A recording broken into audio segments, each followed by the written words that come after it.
Hare Rama Hare Rama Rama Hare Hare Hare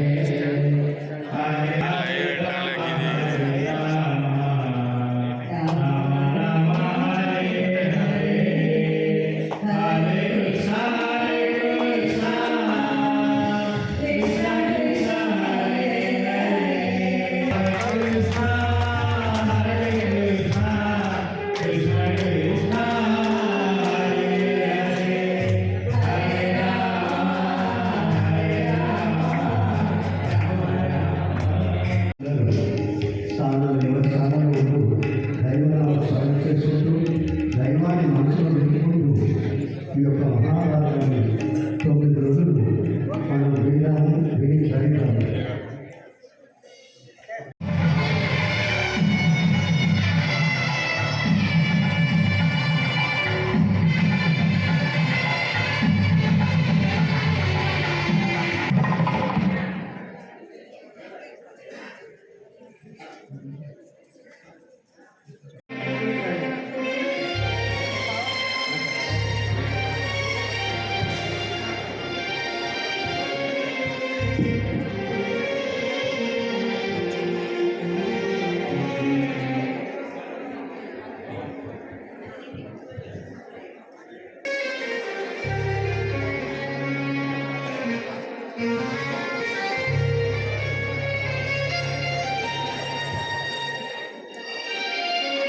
దయచేసి stage పైన కంకణాలు కట్టించుకున్నవారు కిందికి దిగితే మీ వద్దకి కంకణాలు వస్తాయి. దయచేసి అన్యత భావించకుండా స్టేజ్ పై ఉన్నవారు కార్యక్రమాన్ని ప్రారంభించుకోవడానికి కార్యక్రమం ముందుకు తీసుకెళ్ళడానికి అవకాశం ఉంటుంది. అన్యత భావించకండి. కంకణాలు కట్టించుకున్న వారు దిగండి. కొత్తగా పైకి ఎక్కకండి. మీ దగ్గరికి కంకణాలు వస్తాయి. అర్చకుడు వచ్చి కడతాడు. కంకణాలు వస్తాయి. కంకణాలు అందరికీ కట్టడం జరుగుతుంది.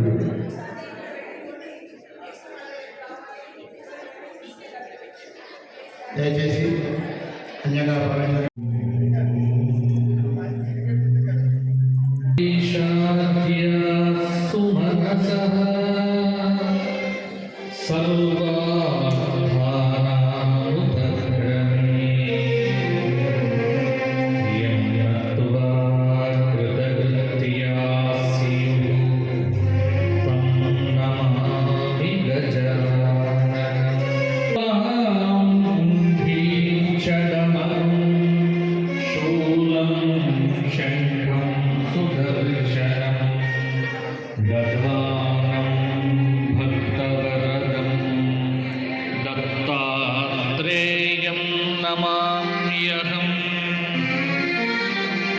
శరదిందు వికాస మందహాస ఆలలోచన శంభుః భగవాన్ బాదరాయణః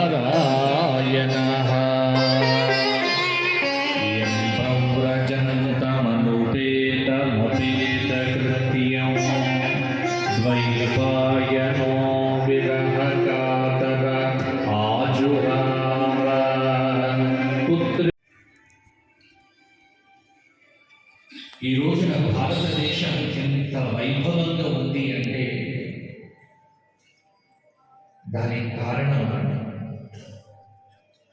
కేవలంగా చెప్తున్నానని అంటే ఈ దేశంలో ఈ దేశానికి ఆత్మస్వరూపమైనటువంటి రామాయణ భారత భాగవతాల ద్వారానే ఈ రోజున భారతదేశం జగద్గురు స్థానంలో నిలిచి ఉన్నది.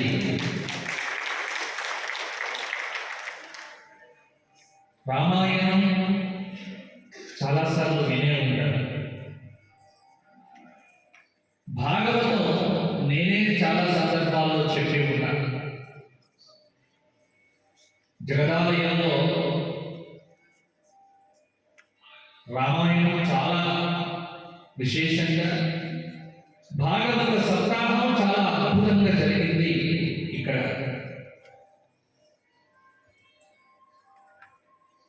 ఒక సంవత్సర కాలం క్రితం మనమందరం సంకల్పం చేసుకున్నాం. జగదాలయంలో 9 రోజుల పాటు మహాభారత కథా ప్రవచన యజ్ఞం జరగాలి అని. దానికి అనేకంగా ఆటంకాలు వచ్చాయి. అనుకున్న సమయానికి మొట్టమొదలు కాలేదు. కానీ ఆనాడు చేసినటువంటి సంకల్పం ఈనాడు సత్యమైంది. మన దగ్గర చాలా చక్కగా కార్యక్రమం ప్రారంభమైంది.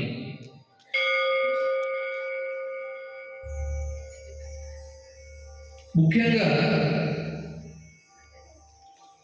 భారతం యొక్క గొప్పతనం, వైజ్ఞానికమైనటువంటి దృష్టితో కనుక చూస్తే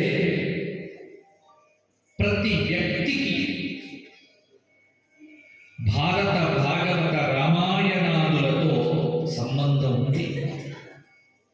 ఈ దేశంలో పుట్టిన వాడికి నాకు రామాయణంతో పని లేదు, నాకు భారతంతో పని లేదు, నాకు భాగవతంతో పని లేదు అని ఎవ్వరు కూడా అనుకోవటానికి వీలు లేదు. ఎందుకు అంటే మన యొక్క వ్యక్తి జీవితంలోనే రామాయణ భారత భాగవతాలన్నీ కూడా ఇమిడిపోయి ఈ దేశంలో ఉన్నటువంటి 140 కోట్ల జనంలో ప్రతి రక్తపు చుక్కలో రామాయణ భారత భాగవతాల ప్రవాహం అనేటువంటిది కొనసాగుతూ ఉన్నది.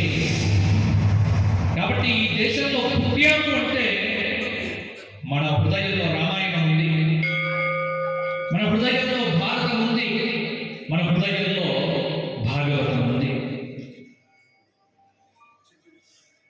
దీన్ని ఎలా మీరు చెప్తారు? పశ్యంతి ఇది పశుః, పశ్యంతి ఇది పశుః అని శబ్దం. అంటే ప్రాణాధారంలో నిలిచి ఉండటం చేత ఇది పశువు. పరాధీనం పశువు అని ఒక అర్థం ఉంది. దీన్ని స్థూల శరీరము అంటారు. స్థూల శరీరము, సూక్ష్మ శరీరము, కారణ శరీరము, 3 రకాల శరీరాలు ఏదైతే ఉందో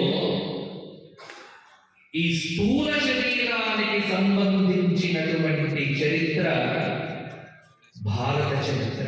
గుర్తుపెట్టుకోండి,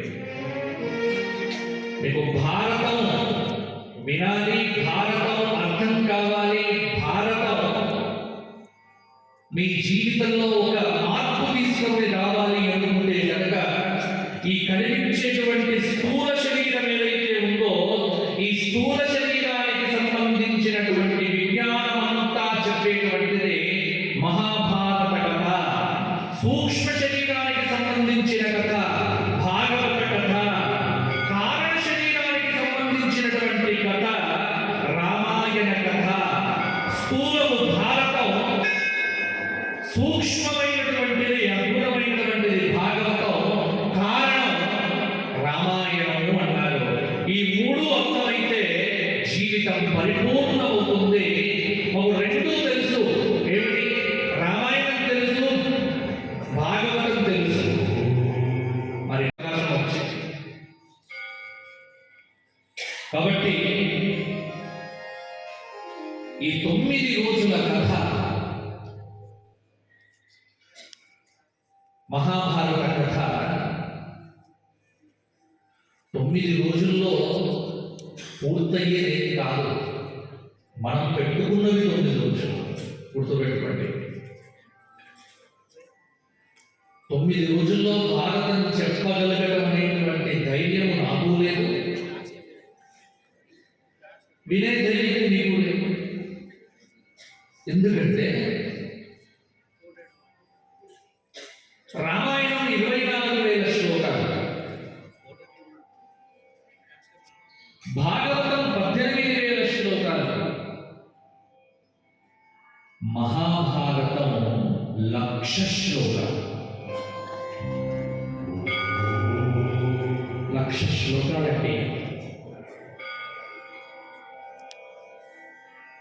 ఎవరైనా ఇక్కడ సంపూర్ణ మహాభారతం చదివినవారో విన్నవారో లేకపోతే తెలిసినటువంటి వారు ఎవరైనా ఉన్నారా?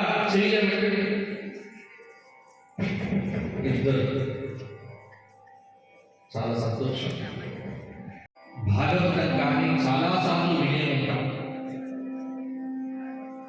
ఇక్కడ మహాభారతానికి వచ్చేసరికి చాలా విశేషాలు ఉన్నాయి. ఈసారి చెప్పేటువంటి ఈ కథ మామూలు కథ కాదు. ఏ విషయమైన యథార్థంగా తెలుసుకోవాలి అంటే దానికి ప్రమాణం కావాలి. మీరు ఇన్స్టాగ్రామ్లో రీల్స్,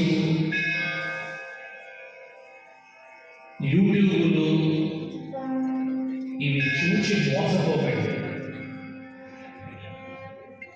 ఎవరు పడితే వారు ఎలా పడితే అలా ఇష్టం ఉన్నట్టుగా పురాణములను, భారతమును, భాగవతమును, రామాయణాన్ని వక్రీకరించినటువంటి గురుత్వ భావాన్ని లోపలికి తీసుకోవట్లే. అంటే మనం ఎక్కడ ఆగిపోతున్నాం, ఏం చేస్తున్నాం? వయస్సు వస్తోంది, వయస్సు నాకు వచ్చింది, మీకు వచ్చింది. నిన్ననే పాత పుస్తకాలన్నీ చదువుతూ ఉంటే 1998లో విడుదలైన ఒక కరపత్రం దొరికింది. అది గీతాభవన్లో నేను చెప్పిన సుందరకాండ ప్రవచన కరపత్రం. ఆ ఫోటోలు ఇప్పటికీ నా దగ్గర ఉన్నాయి. పట్టిని సూర్యం, జడిగ కిషన్ గారు,